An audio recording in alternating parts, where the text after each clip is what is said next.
Welcome to the world of probiotic foods. This is Cultured Food Life with your host, Donna Schwenk. Welcome, everybody, and thank you for taking the time to tune in and listen. I hope it inspires you, I hope it helps you, and I hope it also encourages you to live a healthier life. So today we're talking about fermented sauerkraut and breast cancer. And sauerkraut is an absolutely incredible food. Not just any sauerkraut, fermented sauerkraut, which is different than the stuff that you see on store shelves. That has been pasteurized, so all of the probiotics that are naturally occurring in sauerkraut and the vitamin C is killed. And so what we're talking about today is fermented sauerkraut, which is delicious, fun, and easy to make, and I can show you how. I teach people how to make it at all my classes. Everybody takes home a jar of sauerkraut, and it can be very life-changing along with kefir and kombucha, and it's one of the easiest things to make, so that's why I make it at my classes. And I'm pretty intense about it. It's changed my life, and I've watched it change thousands of other people too. So, I love teaching people how to make this. And I received 3 letters recently from people who had different problems ranging from cancer, diabetes, high cholesterol, and chronic fatigue. And all of them sent me reports of wellness, and that always makes me tear up because I'm always so grateful when somebody finds something, a food that helps heal them and helps give them freedom from some of the things that they've been struggling with. And I love these foods and all they can do. And they're not drugs, but they're food like medicine. And they can change your life, and I can't say enough about them. I just love them. And, I have an upcoming class coming up. And I remember my family reminded me the other day when I was talking about booking another class. And they reminded me of what I did in my Florida class. And I laughed when I remembered what happened. But everybody at my classes will make a jar of cultured vegetables to take home. So we were in Florida, and a few days before class, we go order all our fruits and vegetables from the local market. And the store assured me that they would have them ready for me. And, it's a lot because I have a lot of people at my classes, so I order quite a bit. So the day before my class, when I got there, they told me they didn't have any cabbages or said they couldn't find them, or the guy who was talking with me said he kind of shrugged his shoulders and said, well, sorry, we don't have them. And well, that did not sit very well with me. And I was really upset. And so like a one-woman army, I marched into the produce section of the store and blasted through the doors that were labeled in red, employees only. And there I found those young employees and the guy who had told me he couldn't find them looking at me with these big, huge, wide eyes, telling me that I wasn't allowed back there. They were really sorry, but they just didn't know where the cabbages were. Or they forgot to order them, or it was a mistake and nobody knew. And I remember I looked at those young men straight in the eyes and pointed my finger at them and said, you don't realize what you have just done. I have 55 people flying in from all over the country to make these special foods. And these cabbages that you don't have for me will make a cultured food that can transform somebody's life. And not only have you let me down, but you've let these 50 plus people who are coming in from all over town, you've let them down too. And your job is important, even if it's just working with fruits and vegetables. So do not take it lightly. Now go find me my cabbages and make this right, because you could change somebody's life. And so then I marched out of the door to find my husband and did my best to calm down. I was pretty upset. And my husband was talking to the manager, who started calling all the other markets looking for cabbages. And the next thing I knew, I had all my cabbages and fruit, and they sent me out the door and didn't charge me for any of the produce. And the boys who handled the produce apologized profusely instead of the way they had been in the beginning. And I'm sure that they'll probably write me off as a crazy person, or maybe they will realize how important their jobs actually are. And I take this serious. I teach everybody that cabbages can change your life. And they're not just fruits and vegetables to me, they're powerful medicine. And the really funny thing is that every single health food store in town in that area of Florida started following me on Twitter and Facebook, because I think I caused such a ruckus that they wanted me to return to have my cabbages. It was pretty funny. But there's good reason why I was upset with these boys, because I think they just thought, oh, well, she can go find cabbages anywhere. But I see this time and time again when people come to my classes, they start making these foods, health ailments go away, they start to feel better. It gives them a tool to change their life. And I take that real serious. Now, there's a lot of research that I want to share with you about breast cancer and sauerkraut. And it's really interesting. And I hope that this will help you to kind of tune into how powerful this food is. In 2005, a team of researchers from Poland and the United States observed a higher rate of breast cancer among Polish women who immigrated to the United States. And they found that the Polish women who had moved here from Poland had been used to eating 30 pounds of fermented sauerkraut each year. And that's the kind that I make. But once they moved to the US, they averaged only 10 pounds a year. So, why does that matter? Well, Dorothy Panthek from the University of New Mexico studied these effects and found that sauerkraut contains high levels glucosinolates. And glucosinolates have been shown to have anti-cancer activity in laboratory research. They observed patterns of risk reductions, including the breakdown products of glucosinolates in cabbage. And this may affect both the initiation phase of carcinogenics by decreasing the amount of DNA damage and cell mutation, and the promotion phase is which by blocking the process that inhibits programmed cell death and stimulates unregulated cell growth. This is what the doctor said. But another study published in 2012 in the journal Nutrition of Cancer also showed that consuming fermented sauerkraut is connected with reduction in breast cancer. The research supported the effects of cabbage and sauerkraut juices on key enzymes involved in estrogen metabolism. And there were 3 more studies showing various health benefits of eating fermented sauerkraut and how they can be a part of a natural treatment program for certain cancers. And guys, I'm going to put all the links down below. I have an article where I've got all the research on this. So I'm going to put that in the notes below, but you can also go and read the article and that will help you understand it even better. Now, here's a really important part that this is one of the things, and actually I got a post this morning on my Instagram. A lady's going through chemotherapy, and she was telling me the effects of it were so much better. She was doing kefir, kombucha, and cultured vegetables, and it was helping her so much to get through the chemotherapy. But even more important than that, I want to explain to you why it's so important to rebuild your gut bacteria if you have to have chemotherapy. Okay, so along with cancer comes the use of chemotherapy, which brings with it a host of other problems.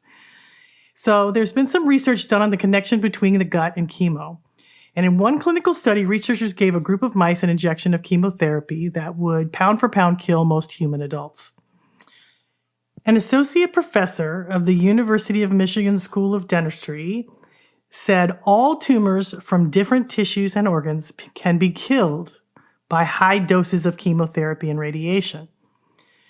But the current challenge for treating the later stage metastasized cancer is that it actually kills the patient before you kill the tumor.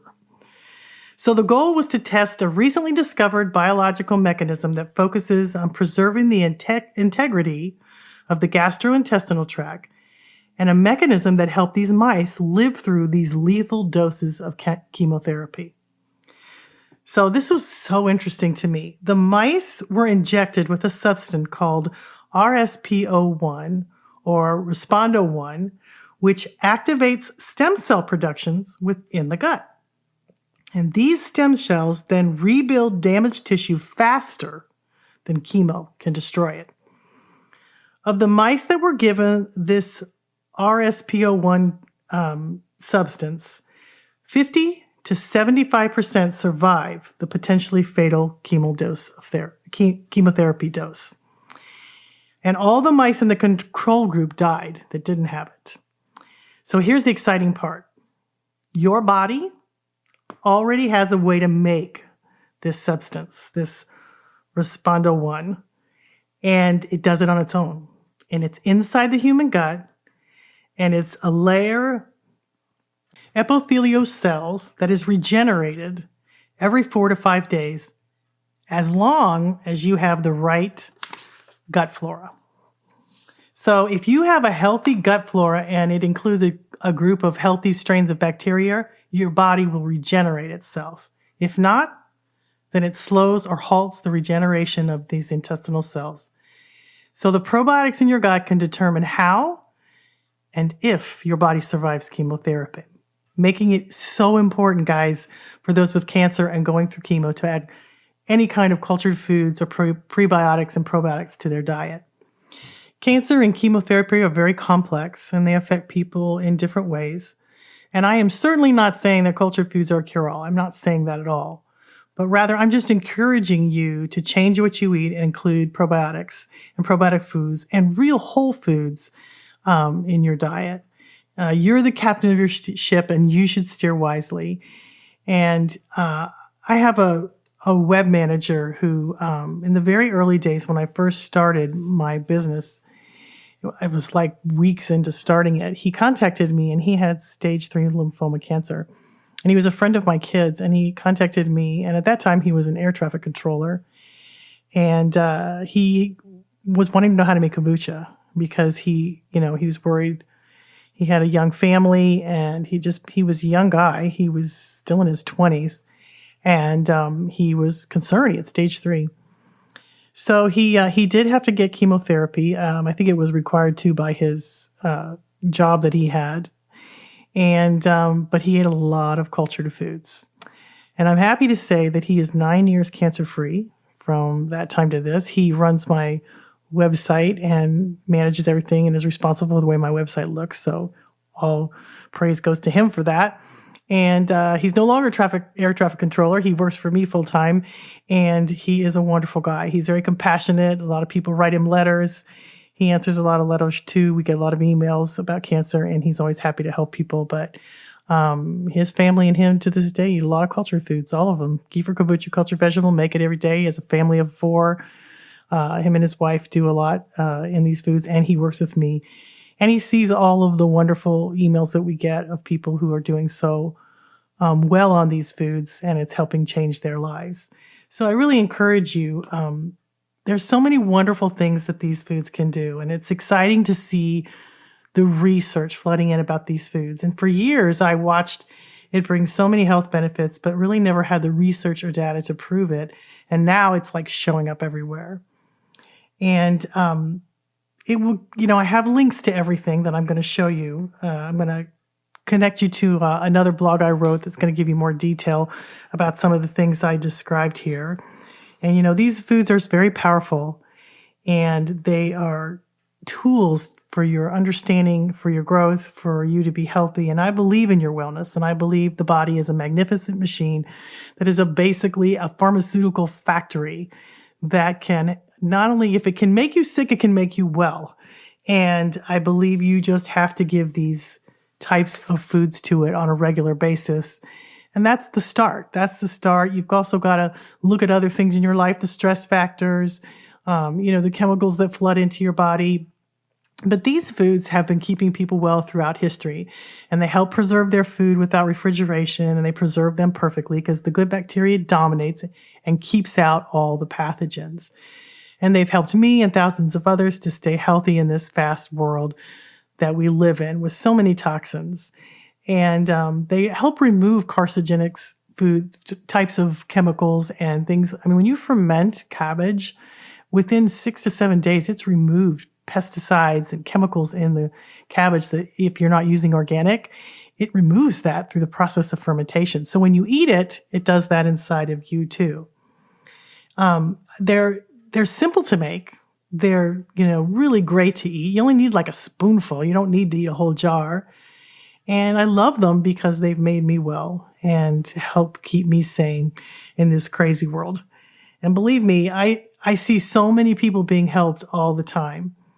And I love what Hippocrates said when he said the natural healing forces within each of us is the greatest force in keeping us well.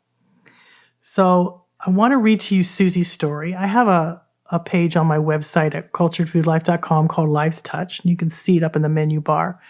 And these are just testimonies from people that I get all the time that people send in and want to share with other people in an effort to help other people. And this one was Susie's story. And I want to read you her story. It's very wonderful. And she said, "Hi, Donna. I just wanted to share with you that I had my 6-month checkup this week. In 2011, I was diagnosed with breast cancer stage 1. I completed chemotherapy treatment as well as radiation and hormone therapy until early 2016. I was supposed to have taken the hormone therapy for 5 years, but after 2 years I quit because the side effects of all the treatments left me in worse condition than when I started. And it was really just too much for me. So after I stopped taking the medications for cancer prevention, my test results began to show the cancer markers were beginning to climb. Of course, my family and I began to worry. And last year, while visiting a friend, she shared a cup of kombucha with my husband and me. And we'd never heard of it, and what caught my attention about it was there was claims of it protecting against cancer. After that night, I was on a mission. We found it in the stores and started to drink it. And soon after that, I learned how to make it, and I haven't stopped. Early this year, I happened to find your inspiring story on YouTube, and I was able to find kefir. I started making and drinking it as well as eating a lot of cultured vegetables. I am now doing great. My blood test results came in, and after not taking any medication for cancer prevention since early 2016, my cancer markers are low. Thank you, Jesus. My doctor shook my hand and said, "Congratulations. Looks like we won't be doing any business with you anytime soon. Keep doing what you're doing, and we'll see you back in 1 year. No longer every 6 months." Enjoy life. Donna, you are part of celebration on my staying cancer-free and medication-free. Thank you for being the inspiration and one little microbe along with 100 trillion who are grateful for all that you do. P.S. Moses, my husband, has his own story. His diabetes is gone. He's able to sleep at night. And incredibly, his gray hair is turning black. Sincerely, Susie. And that's just one of many stories that I have that I've heard of, along with my web manager and so many other people that have received so much help. You know, I think there's a lot more to cancer than meets the eye. I don't think it's simply what you eat. I think there's a lot of other components that go into it, what you think, what your stress levels are, I think there's so much involved in it, but it doesn't hurt to change what you eat. It doesn't hurt. It's just food. It's not medication. It doesn't have side effects. It is just food. And it's food that, your body's made of 100 trillion bacteria. And so doesn't it make sense that if you build up the good bacteria in your body, that it will help you? It will help you stay healthy because you're more bacteria than you are cells in your body. So in just common sense, I think that the more you build that up, the more good bacteria you have, the more you fight infections and viruses and you boost your immune system. It helps you digest your food. You get more nutrients from your food. Whereas in the case of Susie's husband, whose hair was turning gray and turned black, he was absorbing the nutrients and the minerals and the enzymes that he needed for his body to, keep the color in his hair. So I find it so interesting that as you eat these foods, you get more bang for your buck from not only these foods, but from the foods that you eat with them. So, for instance, if you have kombucha or cultured vegetables, a spoonful of cultured vegetables with a meal, you're going to absorb more nutrients from the food that you eat with the kombucha or with the cultured vegetables or with the kefir than you would otherwise. It's going to help you digest it because all of these foods are pre-digested, which means your body doesn't really have to work very hard to digest them. So it allows your gut to do what it's supposed to do, to help turn that into the cells of your body and to keep your immune system running strong and to keep you healthy. So this is just a few things that I'm hoping will help you if you're battling cancer or if you're looking for more information to help you on your journey. These foods are easy to make, and I can teach you how to make them. It's all free on my website at culturedfoodlife.com. They're sustainable. The cultures last your lifetime if you take care of them. You can make a jar of cultured vegetables and you use the brine from that jar to make another one and another one and another one. So they're very affordable and they're just food. They're not medicines, they're just food, but they work like medicines. So anyway, this is some of the information. There's more and more research coming out every day about cancers and how important our gut flora is and how important it is to keep it healthy, to keep it balanced, and to keep the good bacteria outweighing the bad bacteria, and also to keep the good yeast in our body, controlling the harmful yeast that tend to take over things like candida. When you have a lot of good yeast and bacteria, it controls it all. And I have found that in my own life, in my family's life.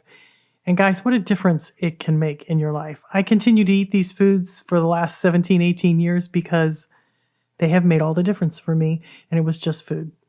So hopefully this will inspire you and help you to live a healthier life or just to be encouraged.